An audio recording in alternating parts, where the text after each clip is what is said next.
Ladies and gentlemen, hey, hi, how you doing? Welcome back to the channel. Thank you so much for stopping by. The close range meta in season 3 after the season 3 reloaded update is now extremely competitive. We saw some interesting buffs and nerfs with that last weapon tuning pass with season 3 reloaded, and now there are a ton of options that you can choose from when it comes to having a great build for close range engagements. Today we're breaking down the entire close range meta, the best weapons, the best loadouts for those weapons, and everything in between. As we go through it all, if you enjoy the video at any point or if you find it helpful, let me know by dropping a like on it. And if you're new to the channel or if you have not already subscribed, every day I am bringing you the latest news, updates, loadouts, and tips when it comes to COD, so feel free to subscribe with those notifications turned on. So spoiler alert, we're gonna see a ton of Vanguard weapons on this list because they dominate close range. The list is not exclusively Vanguard guns, there's a few surprises in there, but for the most part, it is Vanguard dominant. For instance, we got the MP40. This thing's got great mobility and a great close range TTK,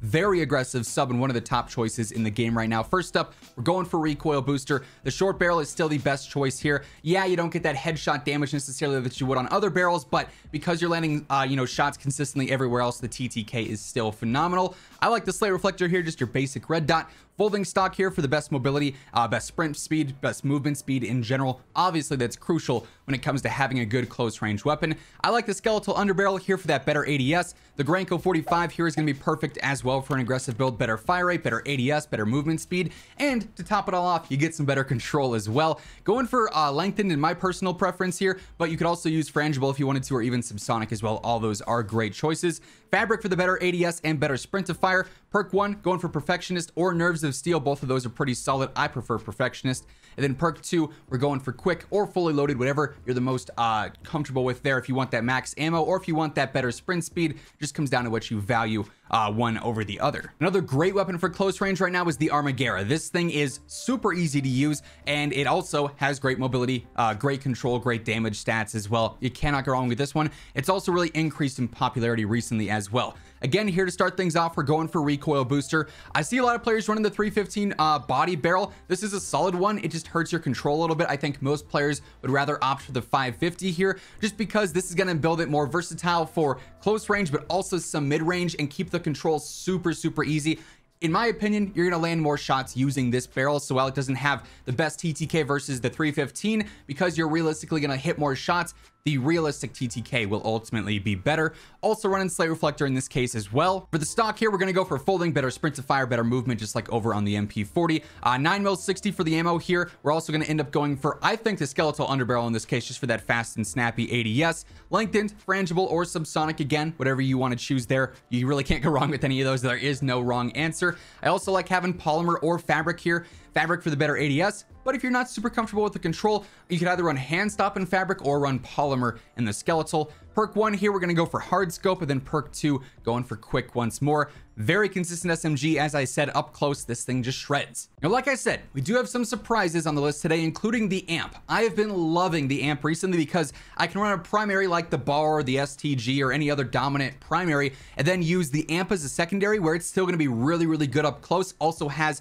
phenomenal mobility, and I can use something like restock or tempered right off the rip. I don't have to worry about getting an overkill class set up because this does work for close range versus these other top meta weapons, which is pretty surprising, but also I love the fact that it does actually work. For the setup here, we're going for agency suppressor. We're also going to end up running the task force barrel. Definitely want to use the Tiger Team spotlight. It's going to help out with that mobility even more, so you can just absolutely rotate crazy fast with this thing. Also running the 30 round mag here for that better ammo capacity. Then lastly, the serpent rat for a better ADS time. Pretty standard pistol setup, but like I said, the amp does actually compete with several of the weapons on this list today. Now, the new H4 Blixen is also a phenomenal choice for close range engagements. This thing hits hard. It has good mobility. Again, pretty much everything you could ask for in a sub, this has got.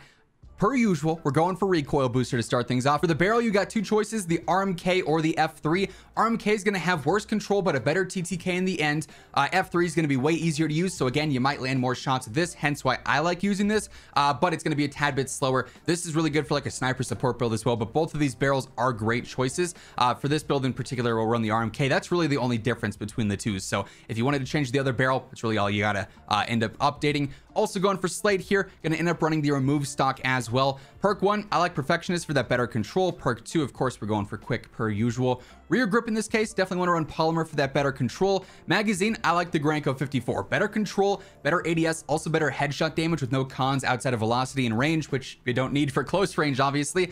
Ammo, same deal as before, lengthened, subsonic, or frangible. Then for the underbarrel, you could go for hand stop, you could go for skeletal, whatever you're the most comfortable with there. Run that. Just make sure you're landing your shots consistently and it's a build that you are familiar with and you're able to master relatively quickly. Now, an obvious one here, of course, the OWEN gun. We all know this thing absolutely fries still. Yeah, it got nerfed, so it's not quite the beast that it once was 3 weeks ago, but it's still really good right now, especially when you go for the top TTK build, which of course is the no barrel option. So recoil booster, no barrel. I like the Slate reflector on this. You could use whatever optic you like. The Slate 2.5 times, the Model 47 does not matter.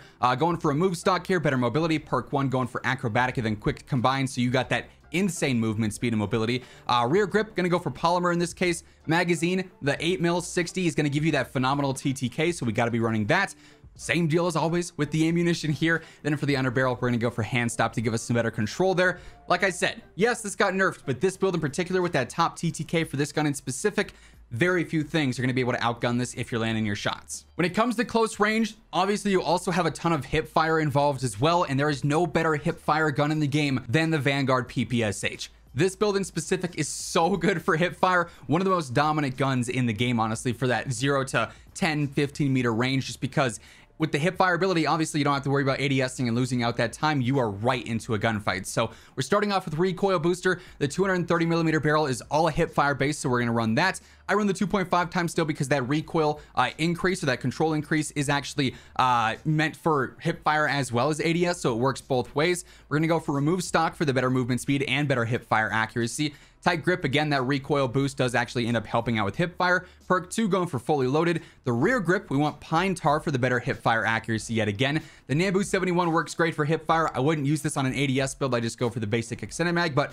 for this specific case, this absolutely works. Gonna run frangible here just because you can often hit hip fire bullets to the limbs and whatnot, gives you that slowdown effect. And then also for the underbarrel, we're gonna go for the M1915 steady for that better hip fire accuracy too. Such a fun weapon to use. Takes a little bit of getting used to, but man, does it dominate up close. Another one you might be surprised by, the Cold War MP5. We saw nerfs to things like the Lapa and the OTS, which knocked them down some. Not the same case with the MP5 here from Cold War. This thing still has a great TTK within 11 meters, like quite literally great for the close range meta, right? So here we are going to go for the agency suppressor just to give us some better control. Also helps out that range just a tad bit, nothing crazy. Primarily though, we're looking to stay off the radar and help out that control a little bit. Also going to end up going for the Tiger Team Spotlight and the Bruiser Grip. These two combined to give you one of the best mobility stats just in the entire game. Your movement speed here is insane. You are quite literally flying and frying simultaneously. We're gonna go for the 50-round drum. Then lastly, I like the Serpent Wrap on here for that better ADS. You could also go for a Raider stock. I wouldn't use an optic. I like the iron sights. And I also wouldn't use a barrel because Task Force is giving you a whopping 1 extra meter in that damage drop-off range. Not worth it. This setup in particular works great for close range. We of course got to talk about the well gun as well. I mean, this thing is super easy to use, especially with this build in particular. Recoil booster, the shrouded barrel now over the short, even for close range. Yeah, this hurts your mobility some, but we gain that back with other attachments, and the control is just super easy, while it also stays as a very aggressive SMG because of what we use to round out this setup. Slate on here, remove stock for that better mobility. You gain a lot of that back there, which is super convenient. Hand stop, that's basically the last control-based attachment we're looking for here, and between this and the barrel, you don't have much recoil whatsoever. The Granco 40 is still the go-to mag in my opinion. Conveniently enough, this does also help out with the control, but we're looking primarily at that fire rate and the movement speed there.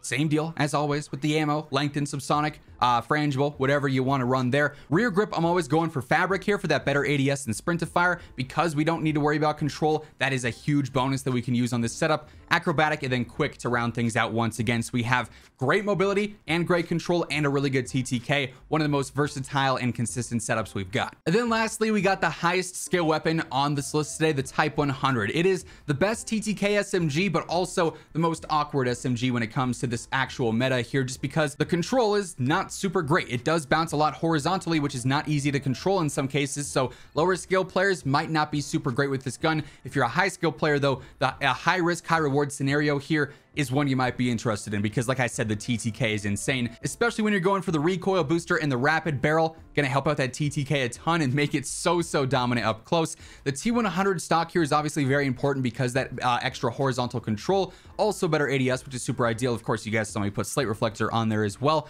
Perk 1, I like Acrobatic and Gung Ho, as you guys know throughout the previous builds, but Gung Ho here is especially useful because we don't have things for our stock and for our underbarrel that are meant for speed like on some of these other builds. Perk 2, I am still going for quick though, so we get some speed there. For the rear grip, Hatched actually gives you better horizontal control, so that's super clutch. I feel like the only magazine option you could realistically use now is the 48 round drums, just because the health increase. 36 is just not it when it's 300 health all across the board. You have to reload too much, especially in squad fights, so I'm not really a fan of that. Same ammo conversation that we've had numerous times already. Then lastly, we're going for hand stop on there as well. And that said, my friends, that is the close range meta. Like I said, there would be a lot of Vanguard guns today. There clearly were. They are just dominating close range. Hopefully we see some more variety introduced in the future with some buffs to some Cold War and some MW guns. But as of now, that's how the close range meta stands, and that's going to wrap things up for today. Hopefully you enjoyed the video. If you did, let me know by dropping a like on it. And if you're new here, or if you have not already subscribed, every day I got you covered with everything going on in COD. So feel free to hit that subscribe button and turn on those post notifications. But once again, thank you so much for tuning in, and until next time, take it easy, have an awesome rest of your day. I'll catch you guys later. Peace out.